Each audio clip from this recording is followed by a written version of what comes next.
Wir sind Gottes Familie. Für viele von uns ist ja die Familie das Wichtigste auf der Welt. Auch Menschen, die keine eigene Familie haben, nennen ihre Freunde und Arbeitskollegen ihre Familienmitglieder. Die Predigt habe ich in 5 Punkte gegliedert und habe gedacht, ich gebe es mal im Voraus allen mit. Es steht auch hier, weil es sind ein bisschen viele Einzelaspekte, aber ich hoffe, dass man sich so besser merken kann. Zuerst werfen wir einen Blick ins Alte Testament, wo es heisst, Einsamkeit ist nicht gut. Ein zweiter Blick, auch ins Alte Testament, wo heisst, Kinder sind eine Gabe von Gott. Dann ein Blick ins Neue Testament, Jesus segnet Kind. Das ist wie die Grundlage der heutigen Tauferinnerungsfeier der Dreiklässler. Nachher ein Blick in unsere Gegenwart. Der Heilige Geist gründet die Kirchenfamilie. Und am Schluss ein Blick in die Zukunft. Der dreieinige Gott wird im Himmel bei uns wohnen. Zuerst folgt der Theorieteil und nachher kommt dann der konkrete Praxisteil. Die Bibel fängt ja an mit der Schöpfungsgeschichte, dass Gott das ganze Universum erschaffen hat.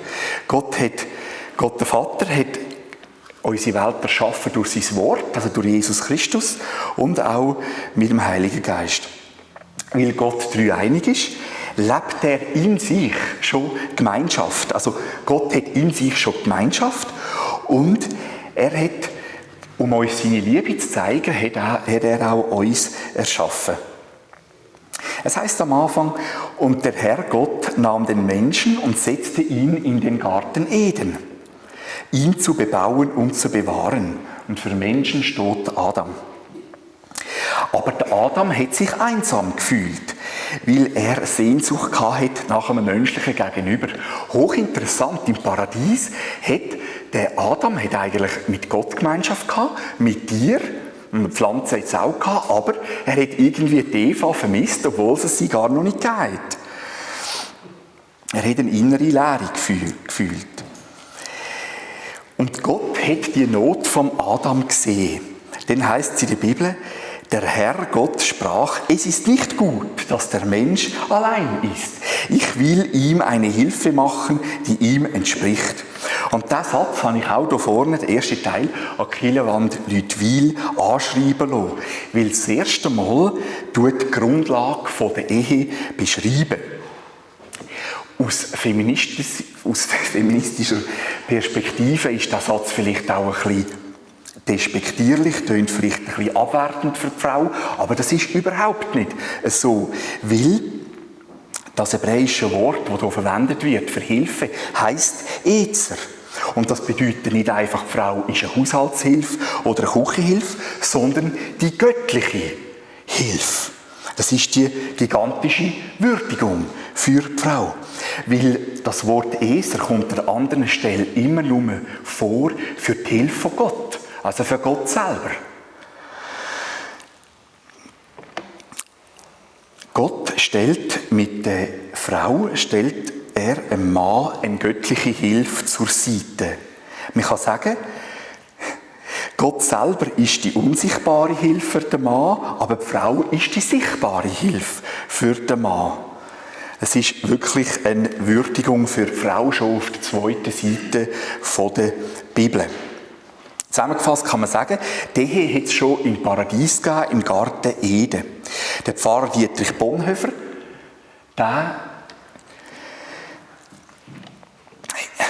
ist vor genau 80 Jahren ermordet worden, weil er an Jesus geglaubt hat und weil er auch Adolf Hitler töten wollte. Und er war genau 39 gewesen, wie ich auch. Er hat sich auch Gedanken gemacht über die Ehe, obwohl er noch nicht verheiratet war, er war verlobt gewesen. Und er hat dann gesagt, es gibt 4 Mandate.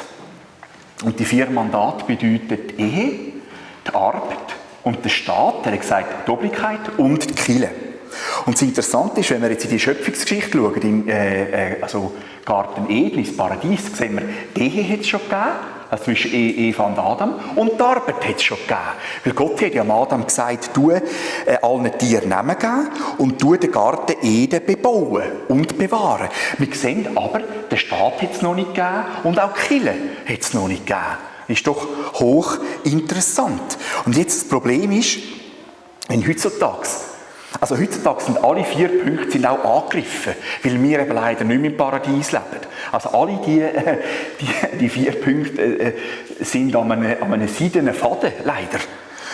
Aber wenn jetzt also die Ehe und die Familie angegriffen wird, dann wird automatisch der Staat stärker, weil der Staat muss in die Bresche gumpen und eigentlich den Leuten helfen, wenn die Familien auseinanderbrechen. Und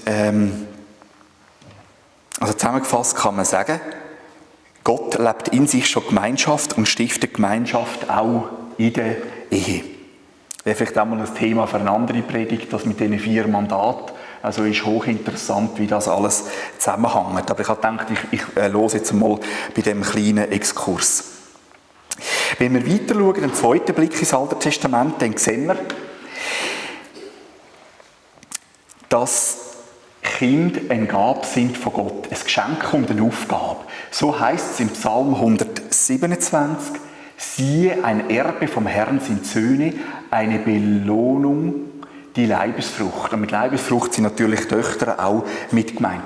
Und im Psalm 128, deine Frau gleicht einem fruchtbaren Weinstock im Innern deines Hauses. Ich habe NZZ gelesen in der vergangenen Woche, Neue Zürcher Zeitung, und ist der Inhalt vom Artikel: In Europa und den USA werden immer weniger Kinder geboren. Und das hat unterschiedliche Gründe. Es gibt aber eine einzige Ausnahme. Die NZZ schreibt, Israel verzeichnet mit 2,9 Kindern pro Familie die höchste Geburtenrate in der westlichen Welt. Und wieso haben die israelische Familie mehr Kinder? Die NZZ hat immer so ein bisschen trockenen Stil und sie tut das ganz trocken ausdrücken. Es heißt Israel und beweist, dass die Geburtenrate nicht nur von wirtschaftlichen und gesellschaftlichen Faktoren abhängt, sondern stark von endemischen Faktoren geprägt wird, also von kulturellen und auch religiösen Vorstellungen. Das ist halt ein bisschen NZZ-Spruch, sie sagt einfach, ja, das sind kulturelle und religiöse Vorstellungen, aber der Hintergrund von dem, wieso die Menschen in Israel mehr Kinder haben, ist unter anderem Psalm 127, Psalm 128, wo ihre Kultur prägt hat. Und wo sie sagen, Kinder gehören einfach dazu, Kinder sind eine Gabe von Gott.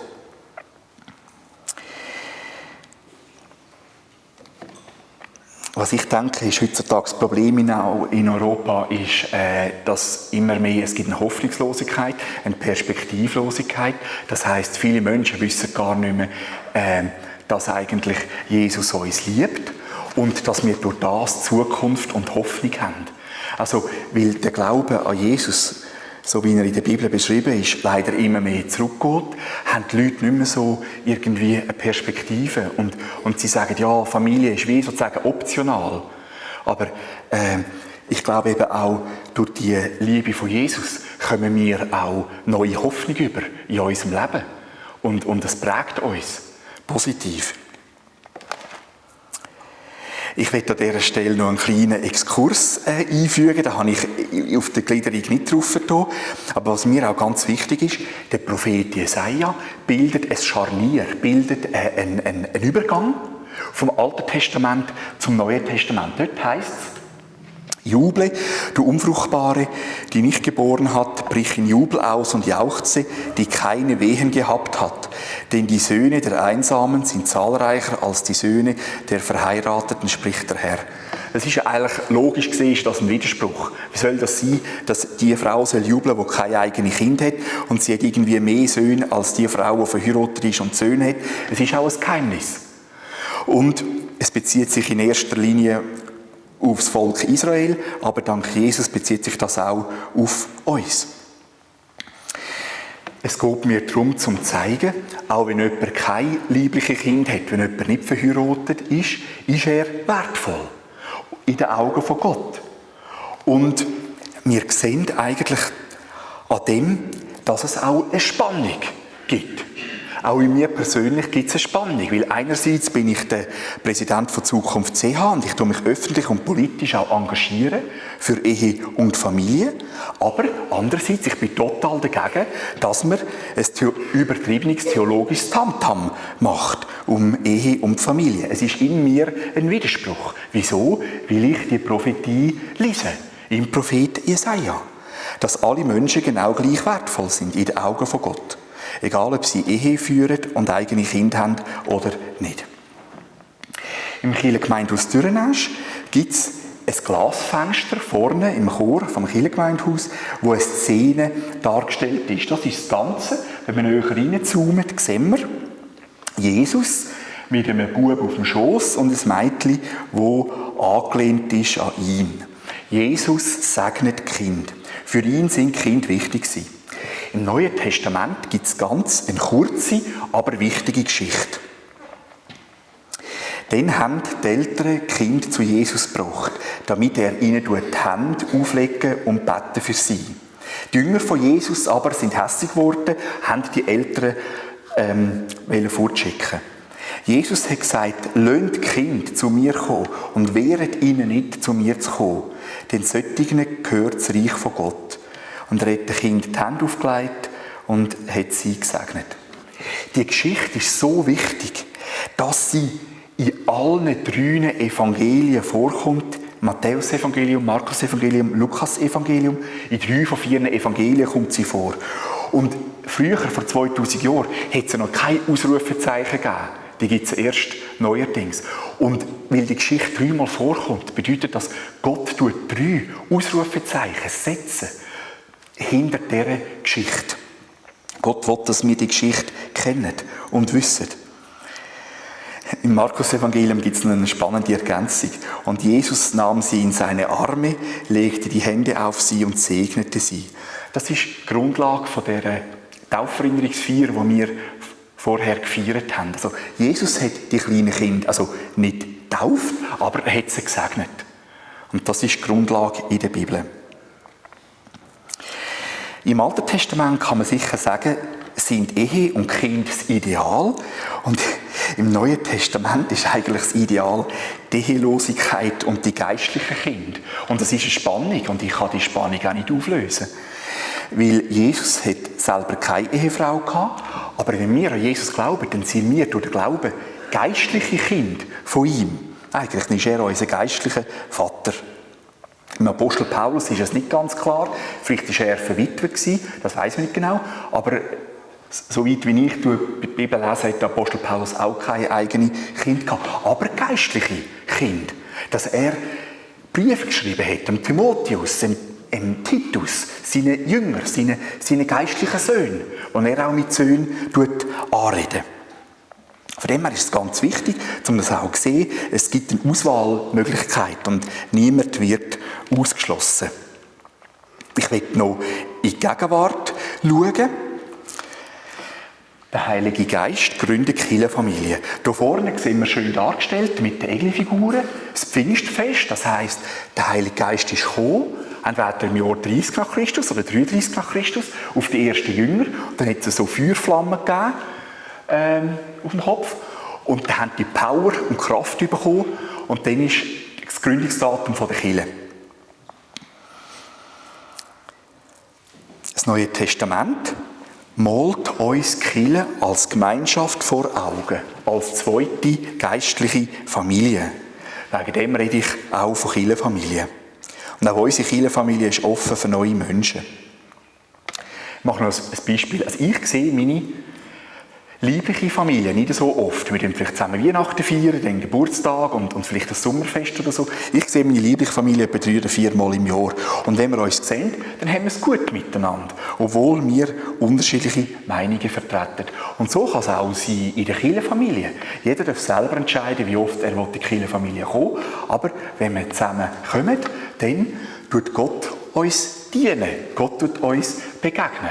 Und durch das kann ich mir eben auch vorstellen, wenn man so hört, oh, die Kirchengemeinde Lüttwil und Dürrenäsch ist Kirchenfamilie. Das kann wie auch ein bisschen einen Druck auslösen, um zu sagen, oh, da gehöre ich ja vielleicht gar noch nicht dazu. Aber es ist einfach eine Möglichkeit.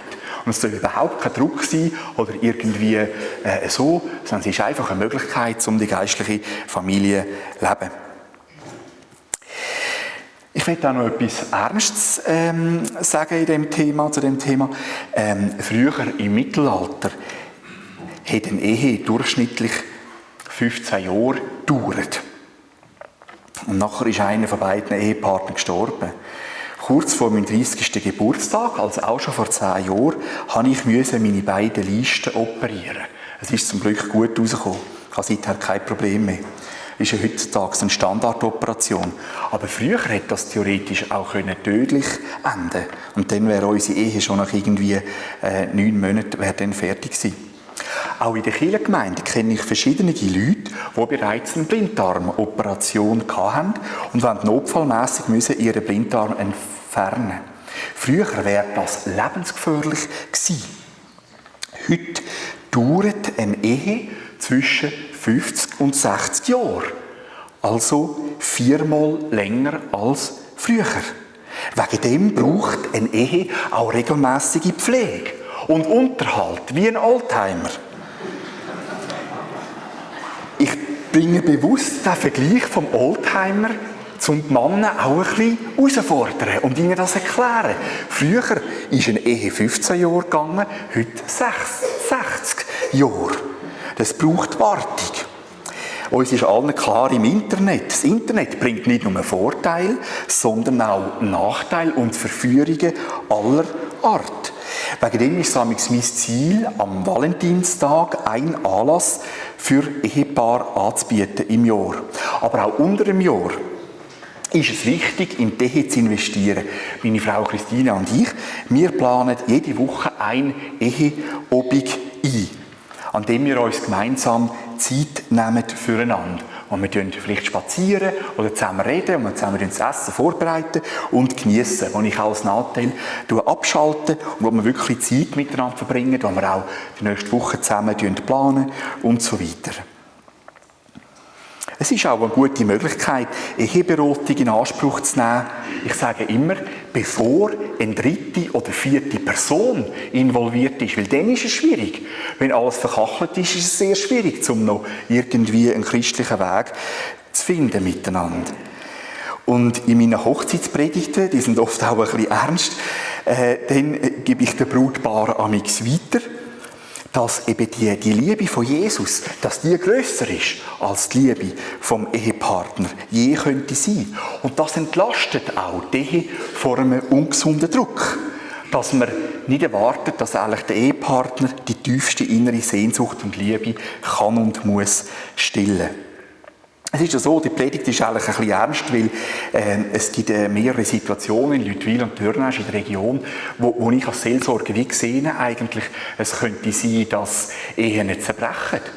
Und ist natürlich so, ich zwinge niemanden zum Glück und jeder soll das machen, was er will, aber ich versuche mit dieser Predigt einfach wie auch ein bisschen die theoretischen und praktischen Grundlagen zu geben, wenn jemand in die Ehe investieren und in die Familie, dass er jetzt noch die Möglichkeit hat. Weil ich sehe jetzt noch die Möglichkeit, um etwas zu machen, aber nachher eben, wenn es 3. oder 4. Personen involviert sind, dann ist es eigentlich schwierig. Dann sind die Verletzungen noch tiefer. Was ich so schön finde, der Apostel Paulus, er schreibt in einem Brief an seinen Schüler Titus, ebenso die alten Frauen, Lehrerinnen des Guten, damit sie die jungen Frauen unterweisen. Das ist natürlich jetzt nicht politisch korrekt, dass der Apostel Paulus von alten und jungen Frauen redet. Das ist ja, macht mich heutzutage nicht mehr so in dem Sinne. Man tut immer das Alter der Frauen ein bisschen kaschieren und so. Jedenfalls, was ich so schön finde, eigentlich der Apostel Paulus, er beschreibt das Konzept vom Hauskreis. Er sagt, die älteren Frauen mit viel Lebenserfahrung sollen doch das, was sie erkannt haben von der Bibel und von der Seelsorge, sollen sie weitergeben an die jüngeren Frauen, sollen sie motivieren, dass sie können eine glückliche Ehe führen und so. Und das finde ich so cool, dass das Lernen, gegenseitige Lernen voneinander in der Bibel verankert ist. Neuerdings haben wir eben im Kirchengemeinde aus Thürnäsch und in der Kirche Lüttwil so ein Plakat mit der Übersicht über alle Hauskreise. Und wenn jemand neu über einen Hauskreis schnuppern will, kann er auch ein Foto machen, einen Nachteil von von diesen Nummern und Angaben und kann unverbindlich einmal schnuppern, wenn er sagt, er will einmal in den Hauskreis gehen. Hauskreis, das sind Treffen, entweder wöchentlich, also zweiwöchentlich oder monatlich, manchmal am Nachmittag, manchmal am Abend. Und man tut zusammen singen, beten, etwas aus der Bibel lesen und Seelsorge aneinander, miteinander, alles vor Gott bringen. Es ist wirklich eine super Sache, um den Glauben im Alltag zu leben.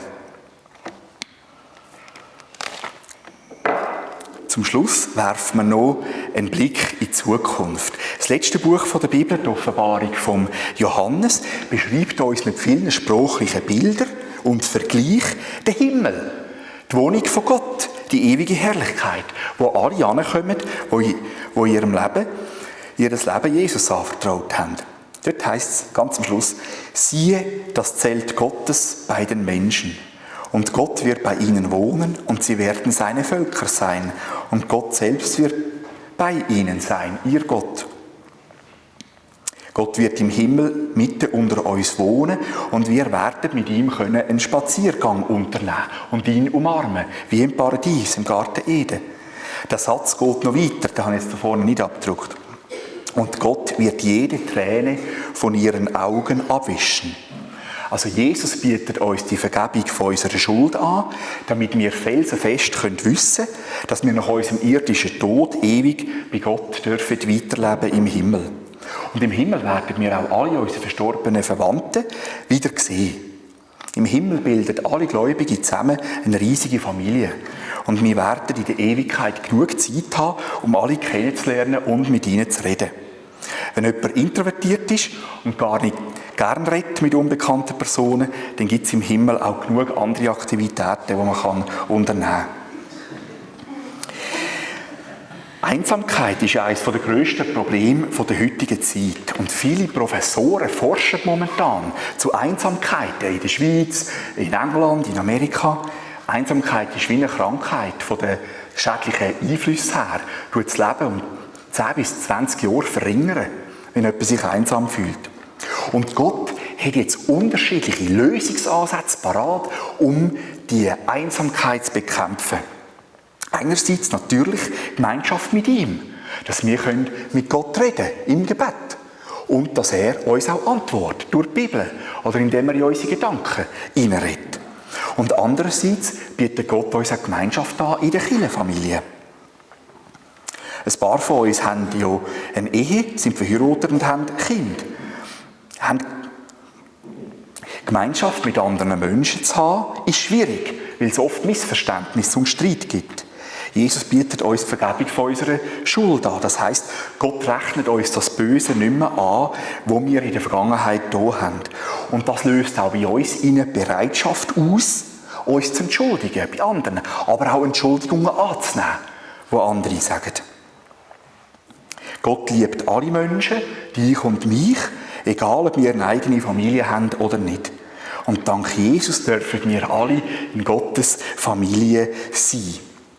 Und die Familie fängt hier an auf dieser Welt, in der Kirchenfamilie, und geht dann auch weiter im Himmel, wenn Gott wird unter uns leben. Ich habe eine riesige Vorfreude auf den Himmel, Jesus von Angesicht zu Angesicht zu sehen. Und ich will in der Zwischenzeit möglichst viele Menschen in den Himmel einladen und dort mitnehmen. Siehe das Zelt Gottes bei den Menschen. Und Gott wird bei ihnen wohnen und sie werden seine Völker sein. Und Gott selbst wird bei ihnen sein. Ihr Gott. Amen.